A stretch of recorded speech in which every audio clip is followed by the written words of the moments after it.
Under-19 Asia cup one day టోర్నీలో భారత జట్టు దుమ్మురేపింది. దుబాయ్ వేదికగా జరిగిన టోర్నీ తొలి పోరులో యుఏఈ జట్టుపై భారీ స్కోర్ సాధించింది.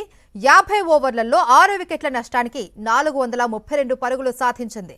దేశవాళీ మ్యాచ్లో సత్తా చాటిన వైభవ్ సూర్యవంశీ అంతర్జాతీయ వేదికపైన సెంచరీతో సత్తా చాటాడు.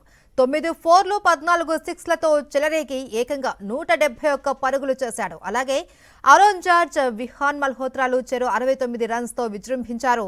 ఇక వేదాంత్ త్రివేది 38, అభిజ్ఞాన్ కుందు 32, కనిష్క్ చౌహాన్ 28 పరుగులతో రాణించారు. దాంతో భారత జట్టు స్కోర్ 432 పరుగులకు చేరింది.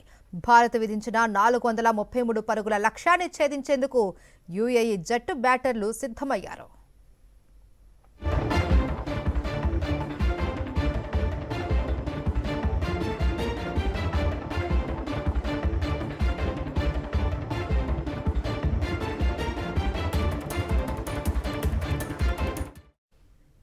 అండర్-19 ఆసియా కప్ వన్డే టోర్నీలో భారత జట్టు దుమ్మురేపింది. దుబాయ్ వేదికగా జరిగిన టోర్నీ తొలి పోరులో యుఏఈ జట్టుపై భారీ స్కోర్ సాధించింది.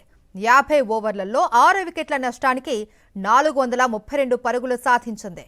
దేశవాళీ మ్యాచ్లో సత్తా చాటిన వైభవ్ సూర్యవంశీ అంతర్జాతీయ వేదికపైన సెంచరీతో సత్తా చాటాడు. 9 ఫోర్లు 14 సిక్స్లతో చెలరేగి ఏకంగా 171 పరుగులు చేశాడు.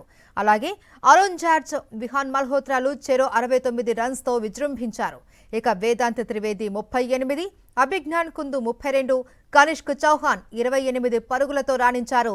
దాంతో భారత జట్టు స్కోర్ 432 పరుగులకు చేరింది. భారత్ విధించిన 433 పరుగుల లక్ష్యాన్ని ఛేదించేందుకు యుఏఈ జట్టు బ్యాటర్లు సిద్ధమయ్యారు.